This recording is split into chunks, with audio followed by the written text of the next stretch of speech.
তোমার এত বড় সাহস উসামা, তুমি আল্লাহর হাত, আল্লাহর দেয়া বিধান এটার ব্যাপারে সুপারিশ করতে এসেছো? তোমরা কি জানো তোমাদের আগে যত কওম, যত গোত্র, যত জনপদ ধ্বংস হয়েছে তার কারণ ছিল তাদের মধ্যে গরিবরা অন্যায় করলে তারা বিচার করত, আর ধনীরা অন্যায় করলে তারা মাফ করে দিত। খবরদার! মক্কার একটা ভেরি প্রেস্টিজিয়াস এন্ড ডিগনিফাইড ফ্যামিলির নারী চুরিতে ধরা পড়ল। চুরির বিধান হলো হাত কেটে দাও। সাহাবারা চিন্তায় পড়ে গেলেন।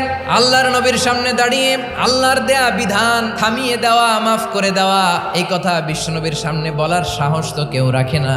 কেউ কেউ বলল, উসামারে পাঠাও। তরুণ সাহাবী বিশ্বনবীর কাছে গেলেন, যে বললেন, এবারের জন্য কি এই মহিলাটারে মাফ করে দিলে হয় না?